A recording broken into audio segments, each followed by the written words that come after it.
Faikah Hussein sudah tiba, jadi kita akan jemput dulu setiausaha politik kepada Menteri Besar Selangor untuk memberikan sepatah dua kata. Assalamualaikum warahmatullahi wabarakatuh dan salam sejahtera. Terima kasih saya ucapkan kepada adik-adik majlis, barisan penceramah ataupun speaker pada petang ini, Profesor Dr. Agus Mari, saudara saya Tuan GMI, seterusnya hadirin hadirat, tuan-tuan dan puan-puan yang saya muliakan sekalian. Saya menyampaikan salam dari Datuk Seri Tan Sri Datuk Seri Abdul Khalid Ibrahim, Menteri Besar Negeri Selangor, yang baru sebentar tadi kami mengadakan persiapan akhir bagi melakar sejarah esok di Dewan Undangan Sidang Awal Kerajaan Dewan Undangan Selangor.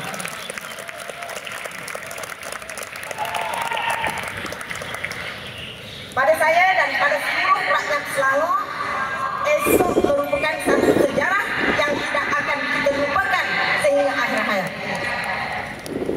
Kerana walaupun ramai yang menyatakan bahawa isu KSN ataupun isu SUK ini satu malapetaka ataupun satu krisis perlembagaan atau satu krisis kerajaan negeri, tetapi kami di pihak pentadbiran menganggapkan ia sebagai satu hikmah di mana ia memberi peluang kepada kita melakukan perkara yang betul walaupun telah menjadi amalan biasa sebelum ini. Justru pelantikan Datuk Hussein kita tidak lihat sebagai satu individu, tetapi kita lebih kepada memperbetulkan satu sistem pentadbiran yang telah gagal dilihat oleh kerajaan sebelum ini sebagai satu sistem yang perlu diperbaiki demi kesinambungan kerajaan dan rakyat negeri Selangor. Justru pelantikan Datuk Hussein ataupun SUK tidak dilakukan secara tergesa-gesa. Tidak juga kita mengatakan bahawa time is an essence to the point. That is why we take some time for us to check what are the best modus operandi in order for us to reach a certain decision. Therefore, we were given a manual book somewhere in 26th of October 2010. In the manual, it stated very clearly the modus operandi how to appoint SUK or WSS. Apakah dia manualnya?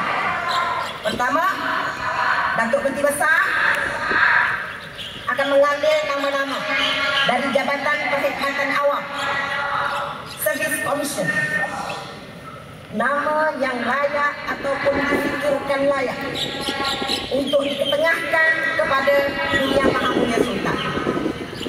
8 nama telah diberikan, tuan-tuan pun tahu, banyak kita dah letak dalam kronologi of event di akhbar-akhbar tempatan yang mahu mempamerkan.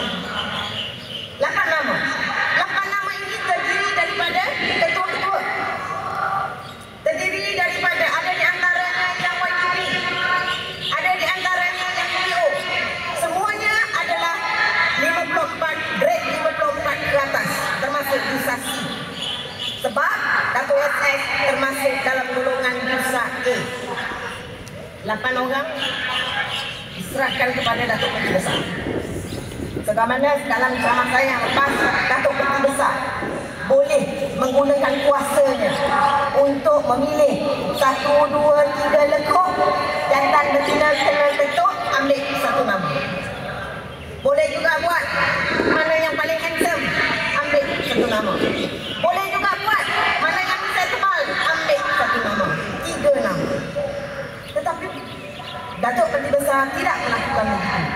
Dia tidak mahu menggunakan kuasa yang dia ada kerana dia ingin mewujudkan satu tata cara yang baik yang akan dijadikan sebagai panduan oleh Menteri Besar yang akan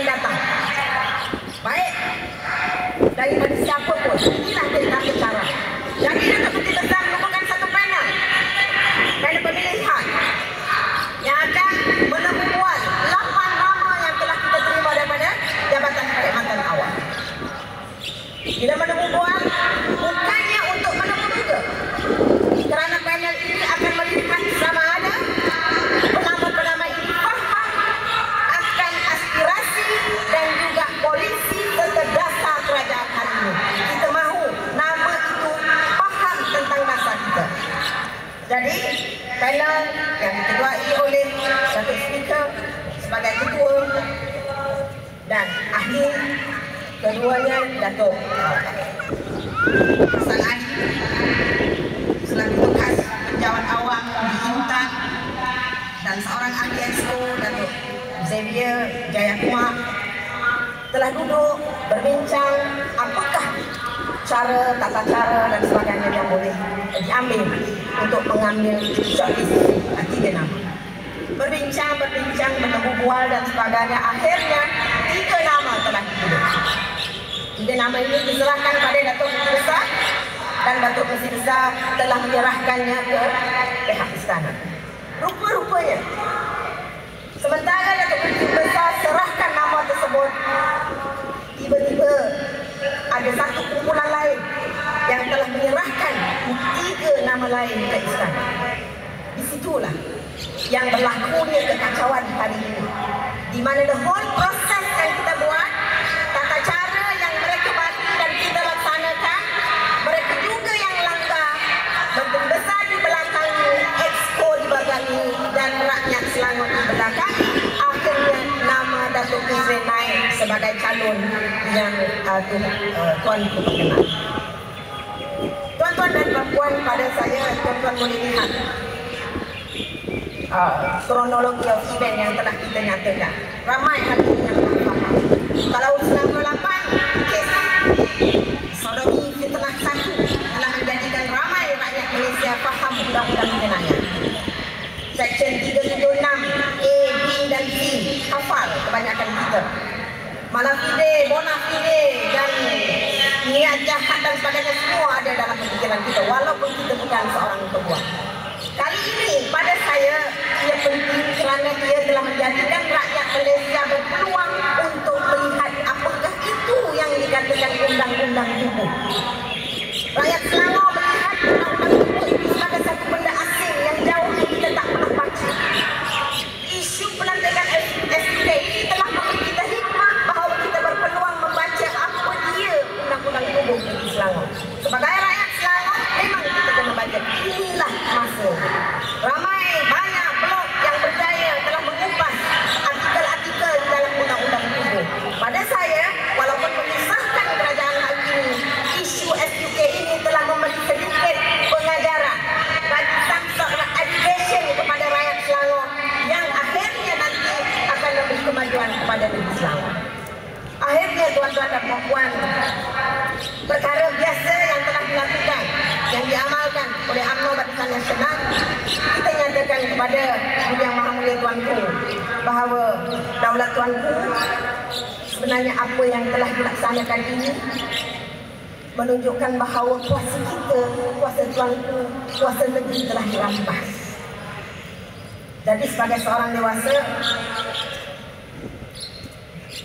Datuk Menteri Besar pun merasakan bahawa bagaimana sebagai pemimpin negeri yang dimiliki rakyat ditetepi dan dibelakangkan dalam melantik setiausaha kerajaan negeri Selangor yang sebenarnya ditugaskan untuk meneraju, memastikan segala dasar dan polisi kerajaan yang memerintah hari ini dilaksanakan dengan baik. Itu sebab kita tidak bertemu dengan istana. Kita tidak bertemu dengan pegawai kerajaan. Kerana apa yang dilakukan oleh KSN juga memalukan pegawai kerajaan yang sedia ada. Sebab mesej yang disampaikan oleh KSN ialah kamu tak perlu membuat kerja secara baik. Sebab kita nak cuba amalkan kompetensi, ketelusan, action dan juga bertanggungjawab, accountability. Tetapi KSN kata tak ada. Boleh dipintas ikut jalan belakang. Ini mesej yang disampaikan oleh KSN dan juga Putrajaya. Kita akan pertahankan apa yang telah kita laksanakan hari ini. Justru walaupun UMNO kata kita tidak akan dapat konsen daripada Sultan, walaupun sebelum itu UMNO kata mereka akan boikot, tetapi kita ada cara. Ini merupakan ujian yang paling tega untuk mereka untuk menjawab segala persoalan selama ini 52 tahun dan akhir-akhir ini 50 tahun 2019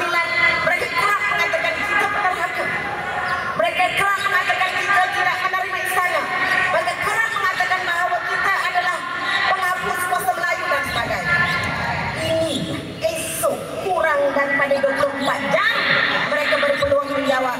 Rakyat Selangor berpeluang melihat siapakah dia penderhaka yang sebenar di dalam negeri Selangor. Itu sebab di kadang saya cabar Datuk Sati, kalau betul cuba boikot besok. Saya cakap dengan Datuk Norma, sia-sia belajar undang-undang kalau dia tak tahu apa itu undang-undang tubuh, kalau dia tak tahu pindaan-pindaan perlembagaan yang telah dilakukan secara jahat oleh UMNO sejak daripada 1963, 1983 dan 1994. Kalau tak tahu, tak faham, belajar balik masuk polisi.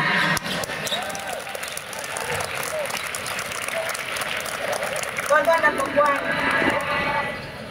untuk saya bercakap banyak soal perlembagaan undang-undang ini, saya rasa saya perlu di-briefing oleh Dr. Aziz Bari bahawa Pak Ijah, itu I punya line, itu I punya expertise, jangan kacau.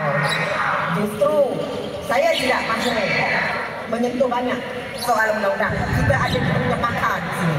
Kalau pakar ni kita tak dapat gunakan, hari ini kita tak akan dapat gunakan pada lain masa. Justru cuma satu, rakyat Selangor harus faham, pindaan perlembagaan negeri Selangor bukan untuk mengembalikan kuasa Menteri Besar. Yang kita nak kembalikan ialah rakyat, kerana rakyat yang pilih Menteri Besar. Yang kita nakkan ialah Pakatan Rakyat terus menghormati rakyat. Kalau rakyat Selangor tak ada, Menteri Besar tak ada.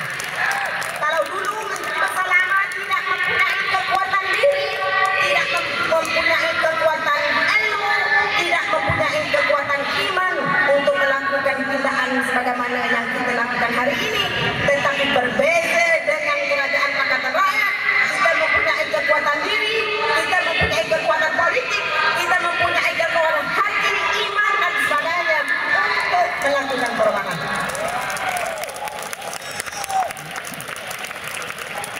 Saya telah menggunakan mesej.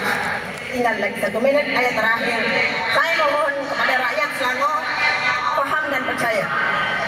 Kalau kita tetap berusaha, ada orang Islam istiqamah terus dengan perjuangan, sampaikan mesej ini kepada teman-teman di kampung yang kurang faham apa sebenarnya yang nak kita lakukan. Saya yakin apabila rakyat telah faham, bukan sahaja di Selangor kita kekalkan, kita akan dapat menawan satu Malaysia, insya-Allah. Terima kasih. Saya mohon maaf, yang baik daripada Allah, yang lemah itu adalah di atas kelemahan saya sendiri. Wabillahi taufiq wal hidayah. Assalamualaikum warahmatullahi wabarakatuh.